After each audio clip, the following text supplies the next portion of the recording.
I want to start today by throwing a word at you. It's a heavy word. It's got sharp edges, Krautrock. It is a bit of an ugly word, isn't it? Lands with a thud. It really does. It sounds aggressive, maybe a little industrial. And honestly, for a lot of people, I think it just conjures up this very specific, slightly comedic image. Oh, yeah. Guys in lab coats. Exactly. Standing behind these massive wall-sized synthesizers, looking very serious and just pressing buttons. But the stack of sources we're looking at today paints a much, much more complicated and, frankly, a more human picture. It gets complicated really fast. And to understand any of it, you have to start with the word itself, the fact that it began as an insult. Right. This wasn't some marketing term they cooked up in a boardroom. Not at all. Kraut was, and unfortunately still is, a derogatory slang term for German people derived, obviously, from sauerkraut. So Krautrock was basically slapped onto this music by the British music press in the early 70s. It was dismissive. Just a lazy way of saying, oh, look at that strange repetitive noise those Germans are making. Exactly. But here's the twist, and this is the first thing that really jumped out at me. The German youth of the late 60s didn't run from the name. They grabbed it. You flip it on its head. They turned it into a badge of honor, and they needed that badge. To understand why, you have to look at the history. We're talking post-war Germany. This is a generation growing up in the literal and metaphorical shadow of World War II. They're facing what historians call the void. The void. That sounds incredibly ominous. And we're not just talking about like an economic depression here, are we? Because by the late 60s, the German economy was doing okay. Right. The so-called economic miracle had happened. The cities were rebuilt. But culturally, emotionally, it was a crater. You had the immense guilt of the war. You had the physical ruin. But then culturally, you had this flood of American and British pop culture, rock and roll, the Beatles, the blues. So the radio is just playing Elvis and the Stones. All the time. And the German youth felt that while they enjoyed that music, it wasn't theirs, you know? They couldn't play the blues authentically. They hadn't lived on the Mississippi Delta. They felt like imposters. Like they were just mimicking a foreign culture, so they were staring into this cultural zero point. They couldn't look back at their own recent history because it was horrific, and they couldn't just copy the Americans because it felt fake. Wow. That's a perfect summary. They had, and this is a quote, no voice of their own. So the mission of this deep dive is to explore how they filled that void. We're going to look at how this music from nothing didn't just create a genre, but I mean, it reinvented the whole philosophy of sound itself. We were talking about the roots of everything from techno to Radiohead here. And what's wild is the variety. It's not one sound. You've got the rhythmic funk of Can, the robotics of Kraftwerk, the pure chaos of Faust, but you're arguing they all share a common DNA. A desire to reconstruct identity through what you called infinite motion. That's it. That's the thread that ties it all together. Okay, so let's unpack that. If you're starting from zero, where do you even begin?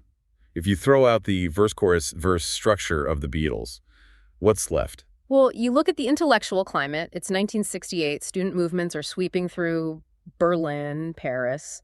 But in Cologne, at the radio station, something else is happening. You have the avant-garde electronic composer Karl-Heinz Stockhausen. Stockhausen. He's the guy doing very abstract mathematical sound construction, right? I mostly know him as one of the faces on the cover of Stan Peppers. That's him. But his actual work was incredibly dense. I mean, using oscillators, cutting up tape. He taught the next generation that you could design sound from scratch. You didn't need a guitar riff. You could build a sonic architecture. Yeah. And two of his students were Holger Zuckay and Ermin Schmidt, who go on to form the band Sneakan. Right. And because of that classical avant-garde background, they didn't see rock as, anti-art or just rebellion. They saw it as an extension of contemporary classical music. They approached it with this serious, almost academic curiosity. But mixed with the communal spirit of the hippie movement. There's this quote from Holger Zuckay that just sums it all up. He said, "We have no blues, we have to make our own sound." That is such a bold statement. It's admitting a lack, but turning it into a total opportunity. It's the post-war reality. So they set up shop in an old castle near Cologne. They called it the Inner Space Studio. A castle turned into a studio. That sounds very romantic. Almost gothic. It sounds romantic, but the reality was much more utilitarian. They lined the walls with old mattresses for soundproofing. They treated it like a laboratory. Laboratories for society. Exactly. They weren't just jamming to have fun. They were conducting experiments on sound and really on themselves. Speaking of experiments, we have to talk about the Demo Suzuki story. Yeah. This is one of my favorite anecdotes in music history. It just feels So improbable. So the band is in Cologne, right? It's 1970. And they're without a singer. Their previous vocalist had left because it was all just too intense. So Holger Decay and the drummer, Jackie Liebeseit, are sitting in a cafe. They look out the window and see a guy busking on the street.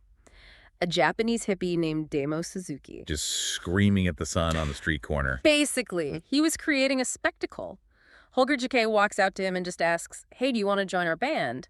Demo says yes, and he performs on stage with them that very night. That is insane confidence.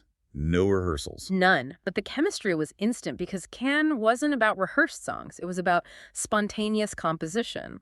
Demo didn't really sing lyrics. He sang pure emotion, switching between English, Japanese, and just made-up languages. It bypassed logic. And you can really hear that on the album Tago Mago. It doesn't feel like a song written on a piece of paper. It feels like a living organism. A lot of that comes from how they use recording tape. This is a key detail. They use the tape itself as an instrument. Holger Decay would take hours of improvisation, cut the tape with a razor blade, and splice it back together. Wait.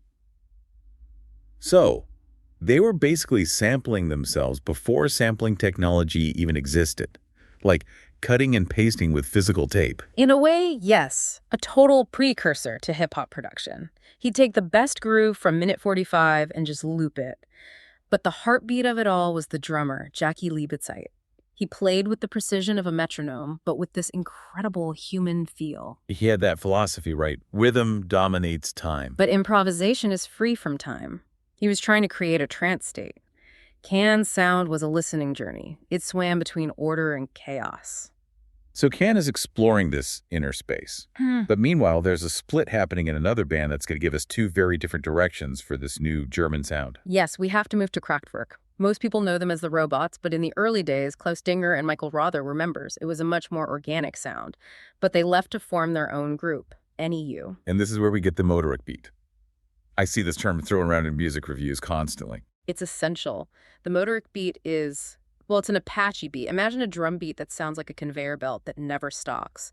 1, 2, 3, 4, 1, 2, 3, 4. No fills, no cymbal crashes. It sounds restrictive on paper, but when you listen to NEU, it feels incredibly freeing. It feels like pure motion. Exactly. Klaus Dinger, the drummer, he actually hated the word motoric because it sounded mechanical. He said it was about human persistence. And Michael Rother's guitar just glides over the top of it. It's so streamlined. It's like driving down a highway with the windows down. That's the infinite motion we talked about. It creates a sensation where time feels circular, not linear. You aren't building to a climax. You're just existing in a state of constant movement. Now compare that human persistence to what Kraftwerk became after the split. They stayed in Düsseldorf, a very industrial city. Very industrial, concrete, steel, straight lines. And while NEU tried to find the human element in that, Kraftwerk, well, they embraced the environment. They decided to become the man machine. This is the era of the album Autobahn, around 1974. Right. A massive shift. They started designing music with electronic sounds, rhythm machines. They stopped acting like a rock band and started acting like technicians. Cut their hair short, wore suits. They looked like bank tellers or scientists. It was the total opposite of the long-haired hippie aesthetic of the time. And they performed without emotion. They were anonymous.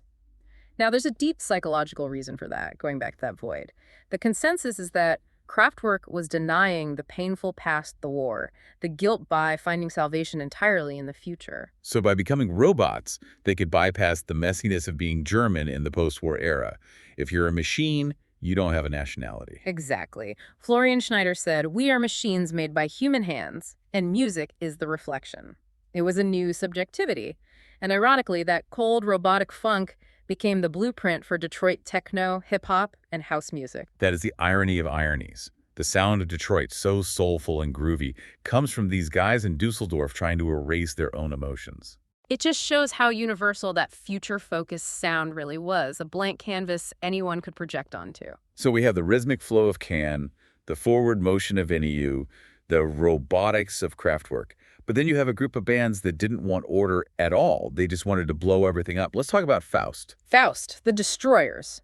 If Kraftwerk was about order, Faust was about pure daddiest chaos. They set up their studio in a converted farmhouse in Wümme, a collective. And their approach was radical. Their debut album cover is legendary. A clear vinyl sleeve with a print of a human heart on it. It looks like an X-ray. It's a striking visual. It says, we are stripping everything away. And the music matched. They didn't believe in rock. They believed in the recording tape. They mixed noise, radio fragments, collages. Jean-Hervé Perrin, Faust, said, destruction is the beginning of creation. That sounds almost like punk before punk existed. It absolutely was. It predicted industrial music. They were challenging the very structure of pop music. It was chaotic, aggressive. But not everyone was about destruction. You also had what some people call the healers, or the pastoral side. I'm thinking of Cluster and Harmonia. This is such a beautiful contrast. Cluster was Dieter Mobius and Hans Joachim Rodelius. They moved away from rock structures, but also from the harsh noise. They looked for the void between sounds. Their music feels organic, even though it's electronic. Rodelius said they were creating living sounds, a precursor to ambient music. And when they teamed up with Michael Rother from NEU, the guy with the floating guitar, they formed the supergroup Harmonia. And they were based in this tiny rural village called Forst. Isolated, no trains, just the woods and the studio. And that setting seeped into the music, didn't it? It's not the industrial sound of Düsseldorf. It's rural electronic music. Brian Eno actually called Harmonia the most important band in the world at the time. He even visited them in Forst to record. Their album, Music von Harmonia, sounds like a green landscape. It's electronic, but it breathes. It's interesting how geography plays such a big role here. You've got the industrial city making robot music and the isolated village making ambient nature music. It's like a sonic map of Germany. That's a great way to put it. It's a philosophy of sound map. And we have one more major stop on that map, the spiritual. This brings us to Popol Vuh. Popol Vuh stands out because while Kraftwerk was looking at machines and Can was looking at rhythm, Florian Frick of Popol Vuh was looking at, well, ancient texts and spirituality. He was using a Moog synthesizer. Yeah. Right, which at the time was cutting-edge tech, usually used for sci-fi bleeps and bloops, but he wasn't making sci-fi noises with it. No, he did something very counterintuitive. He used the Moog to create mystical inner sounds. He wanted the synthesizer to sound like a choir or a prayer. He stripped away the sharp attack and just left the sustain. Most people probably know their music through the movies of Werner Herzog, right? Yes. Aguirre, the wrath of God. That opening scene in the Andes, the mist swirling, the conquistadors marching to their doom. The music acts like a hallucination. It's haunting. It elevates the film to something almost religious. Proof that electronic music didn't have to be cold. It could be deeply soulful. And then on the other side of that coin, you have the solitary traveler, Klaus Schulze. The guy with the wall of synthesizers. He was an ex-drummer for Tangerine Dream, but he went solo. And when I say solo, I mean he embraced solitude. He said, the synthesizer is my universe. Solitude is the fuel of creation. His cracks are massive, right? Like 30 minutes long? Easily. He was sculpting time. He created these massive electronic landscapes, drones, sequencers, that you could just get lost in. It wasn't about a catchy melody. It was about entering a different state of consciousness. Music for space travel, basically. So I've covered a lot of ground. We've gone from Can's rhythm to Kraftwerk's robotics, Faust's destruction, Harmonia's pastoral vibes, and Popol Vuh's spirituality. It seems incredibly diverse for one genre. Well, if we zoom out, that leads us to the legacy. These diverse sounds traveled. They hit the UK and the US and changed everything. I know David Bowie was a huge fan. Huge. He moved to Berlin partly because of this music. His Berlin trilogy, specifically the album Low, is basically a direct fusion of NEU and Cluster. He took that motoric beat and those ambient textures and brought them into the mainstream. And later on, you hear it in Joy Division, Radiohead, Stereolab. Aphex Twin, Tortoise. The list is endless. The motoric beat is now a standard tool. The ambient texture is in every film score. But here's the key takeaway for you listening. Krautrock isn't really a genre. You can't say it sounds like one thing because Popol Vuh sounds nothing like Kraftwerk. Right. It's not like country music or reggae where there are specific rules. Exactly. Krautrock is more of a mental map, a philosophy. It was about a specific group of people in a specific historical moment facing that void who refused to copy existing culture. They found a freedom of sound by looking inward. They asked the question, what do we sound like? And they didn't stop until they found an answer. And that answer changed the course of music history. It proved that you can create something universal by being intensely local and introspective. So here's where it gets really interesting for us today. We live in a world of algorithmic playlists. Everything is categorized, tagged, and, optimized for engagement. Pop music often feels very standardized. It does. It often feels like it's copying a copy of a copy designed to fit into a specific mood playlist. So thinking about that Krautrock spirit, I will leave you with this thought. These German artists created a new world because they had to. They were starting from nothing. In our world of information overload where we have access to everything instantly, is it even possible to create a sound that comes from nowhere anymore? That's the real challenge. Where's the Krautrock spirit today? Do we need to disconnect to find it? You might have to build your own inner space studio, figuratively speaking, and lock the door. Ignore the algorithm and just see what happens. Something to think about next time you put your headphones on. Thanks for diving deep with us. Always a pleasure.